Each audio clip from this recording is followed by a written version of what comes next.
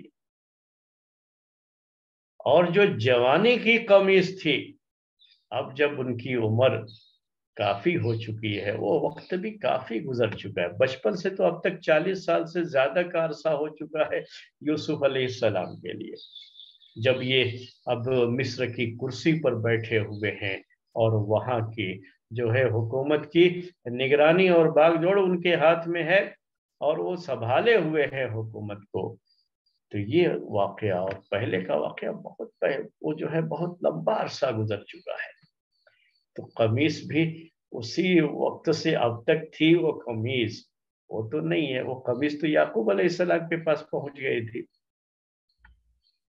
اور جوانی کی قمیص بھی ابھی بدن پہ رہی ہو، وہ بھی جو ہے نہیں کہہ سکتے. یہ قمیص الگ الگ ہے، لیکن اس قمیص نے الگ الگ موقعوں پر الگ الگ جو ہے جگہوں پہ الگ الگ کردار ادا کیا ہے. ہمیں صرف وہ دیکھنا ہے اور کچھ نہیں. تو یہ پہلی بات تھی یوسف علیہ السلام کے قمیص کو لے کر کے.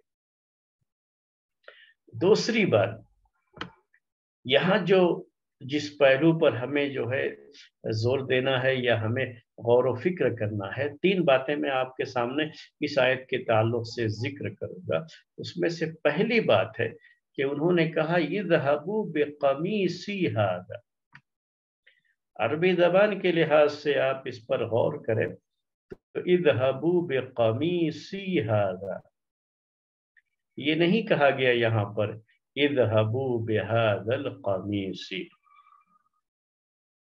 اذهبوا بهذا القمیص یہ اپنی کوئی جو ہے قمیص انہوں نے لا کر کے دیا اور کہا بھائی یہ قمیص لے کر کے جاؤ، بلکہ یہ کہا اذهبوا بقمیصی ھذا میری قمیص. اشارہ سے پہلے کیا آیا؟ میری قمیص، میری قمیص کو لے کر کے جاؤ. یہ یوسف علیہ السلام کے بدن سے جو یہ قمیص لگی تھی اور یوسف علیہ السلام جو قمیص پہنے ہوئے تھے، آج اس قمیص کا یہ معجزہ، اس قمیص سے متعلق یوسف علیہ السلام کا معجزہ ہم کہیں گے، آج سامنے ہے. تو اس قمیص کو لے جانے کی بات وہ کر رہے ہیں. ایک نبی کے جسم سے یہ قمیص ٹچ کی ہوئی ہے، یوسف علیہ السلام کے جسم سے اس کا تعلق ہے، اور اس طریقے سے اس قمیص سے تبرک جو یعقوب علیہ السلام کی آنکھ کی بینائی کو واپس لوٹنے کے تعلق سے ہے، یہ ایک معجزاتی عمل ہے. یعنی ایک معجزہ ہے جو یوسف علیہ السلام کو اللہ تبارک و تعالی نے دیا. ایک معجزہ ہے جس کا تعلق یوسف علیہ السلام اور یعقوب علیہ السلام سے ہے. بقیہ ایک نبی کے جسم سے ٹچ ہونے والی قمیص کا تبرک جہاں تک معاملہ ہے، تبرک کا جہاں تک معاملہ ہے، تو نبی کے جسم سے ٹچ ہونے والی چیزوں سے تبرک حاصل کرنا یہ ثابت رہا ہے ہماری شریعت میں. پیارے نبی صلی اللہ علیہ وسلم، پیارے نبی صلی اللہ علیہ وسلم کی قمیص کا تبرک صحابہ کرام نے بھی حاصل کیا ہے. آپ کے بال کو لے کر کے، آپ کے پسینے کو لے کر کے، یہ حدیثیں آپ پڑھ چکے ہیں کہ صحابہ کرام وہ بال لے لیتے تھے اور اپنی خوشبو وغیرہ میں رکھ لیتے تھے، اس سے تبرک حاصل کرتے تھے. یہ بھی ہے کہ آپ کے پسینے کو انہوں نے خوشبو کے طور پر استعمال کیا ہے، اس کو جمع کر لیتے تھے. آپ کا وضو کا پانی جب آپ وضو کرتے تھے کلی کرتے تھے تو وہ اپنے ہاتھ میں لے کر کے اپنے جسم پر مل لیا کرتے تھے۔ یہ ساری حدیثیں صحیح حدیثیں ہیں۔ اور قمیص کے تعلق سے بھی، آپ کی قمیص کے تعلق سے صحیح حدیث ہے، صحیح بخاری کی حدیث ہے کہ ایک مرتبہ اللہ کے رسول صلی اللہ علیہ وسلم ایک نئی قمیص لا کر کے ایک خاتون نے آپ کی خدمت میں ہدیے کے طور پر پیش کیا، کیونکہ اس خاتون کو یہ لگ رہا تھا کہ آپ جو قمیص پہن رہے ہیں کافی پرانی ہو چکی ہے اور آپ کو نئے کپڑے کی ضرورت ہے۔ اور آپ جانتے ہی ہیں کہ پیارے نبی صلی اللہ علیہ وسلم کی زندگی جس انداز سے گزر رہی تھی، اس میں یہی تھا کہ جو کپڑا ہے بہت پرانا ہو جاتا تھا، اگر پھٹ گیا ہے تو اسے سیل کر کے دوبارہ پہنا جاتا تھا، پیبند لگا کر کے پہنا جاتا تھا۔ یہ طریقہ تھا۔ پیارے نبی صلی اللہ علیہ وسلم بھی یہی کرتے تھے۔ میرے بھائیوں، شاید آپ نے وہ دور نہیں دیکھا ہوگا، یا آپ نے کبھی ویسے پیبند لگے ہوئے اور کپڑا پھٹ جائے تو پھر سے اسے سل کر کے پہننے کا وہ دور نہیں دیکھا ہوگا۔ آپ کے پاس تو اللہ کے فضل و کرم سے اتنے کپڑے ہوں گے، اور اتنے کپڑے نئے نئے آتے رہتے ہیں کہ کپڑا جو پرانا ہوتا ہے ابھی پھٹنے کا تو خیر بہت دور کا معاملہ ہے، تھوڑا سا پرانا ہو جاتا ہے تو پھر اس کو پہننے کی نوبت نہیں آتی ہے، نئے کپڑوں کا ایسا ہجوم تیار ہو جاتا ہے۔ یہ نعمتیں ہیں میرے بھائیوں جس میں آپ سانس لے رہے ہیں۔ لیکن پیارے نبی صلی اللہ علیہ وسلم، خلفائے راشدین، ان کا تو معاملہ یہ تھا کہ پیوند لگے ہوئے کپڑے پہنتے تھے۔ ہم نے بھی اپنا بچپن ایسا دیکھا ہے کہ کس طریقے سے کپڑا، جو بہت معمولی کپڑا جو خریدا جاتا تھا ہمارے لیے، سال میں ایک کپڑا، اور کبھی کبھی ایسا ہوتا تھا کہ وہ کپڑا بھی نہیں تو ایک نیا کپڑا جو سلایا جاتا تھا۔ جب ہم کو کپڑے سلائے جاتے تھے، ویسے ریڈی میڈ وغیرہ اس بچپن میں اتنا زیادہ اس کا رواج بھی نہیں تھا، یا بڑے شہروں میں رہا ہو تو چھوٹے شہروں میں اتنا اس کا رواج نہیں تھا، تو کپڑے سلائے جاتے تھے، بڑی معمولی سلائی بھی ہوتی تھی، اور سینے والا بھی جو ہے اس طرح کی جو آج کل بڑی دکانیں ہوتی ہیں، اور بہت جو ہے اس کو جو ہے ایک آج کے دور میں یعنی یہ بھی ایک پروفیشن بن چکا ہے، اور لوگ اس کے لحاظ سے اس کی ٹریننگ بھی لیتے ہیں اور بہت زیادہ پیسے بھی اس میں کماتے ہیں۔ تو اس سب زمانہ تو تھا نہیں، وہ درزی بھی بڑا غریب آدمی ہوتا تھا اور اپنے گھر میں ہی وہ کپڑا جو ہے وہ سلائی مشین رکھ کر کے سی دیا کرتا تھا۔ تو مجھے یاد ہے بچپن میں کہ جب ہمارے کپڑے سلائے جاتے تھے تو ہمیشہ جسم سے فٹ کپڑے نہیں ہوتے تھے، وہ ذرا لمبے بڑے ہوتے تھے کہ ابھی یہ کپڑا رکھا رہے گا، خاص خاص موقعوں سے ہی پہنا جائے گا، جب تک کہ دوسرا کپڑا نہ سلایا جائے تب تک یہ ایسے ہی رہے گا۔ تو چونکہ بڑھنے کی عمر ہوتی ہے بچوں کی تو بڑھیں گے، تو اس لحاظ سے جب وہ کپڑا سلایا جاتا تو اتنا بڑا سلایا جاتا، اور پیون لگے ہوئے کپڑے وہی پہن کر کے زندگی گزرتی تھی۔ لیکن اب وہ دور نہیں رہا۔ اب تو اللہ کا فضل و کرم اتنا ہے کہ اب ہر ایک غریب سے غریب آدمی بھی اب پیوند لگے ہوئے کپڑے نہیں پہنتا ہے۔ آپ اگر ایسا کوئی کپڑا کسی فقیر کو دیں تو وہ بھی نہیں لے گا۔ لیکن اس زمانے کا جو ہے سوچئے کہ اللہ کے رسول صلی اللہ علیہ وسلم کپڑا جو پہن رہے تھے بہت پرانا تھا، پیبند لگا ہوا، سلا ہوا جگہ جگہ سے، اور عورتیں ہی گھر میں وہ پھر سے سی دیا کرتی تھیں اور وہی پہنا کرتے تھے۔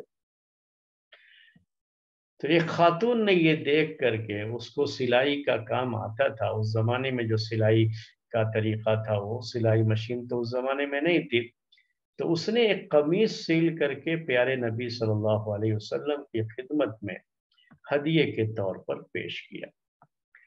تو آپ نے وہ قمیص پہنی، پہن کر کے باہر آئے تو ایک صحابی نے کہا یہ قمیص کتنی عمدہ ہے اے اللہ کے رسول صلی اللہ علیہ وسلم، اور ان کا یہ تھا کہ یہ قمیص انہیں دے دی جائے ہدیے کے طور پر۔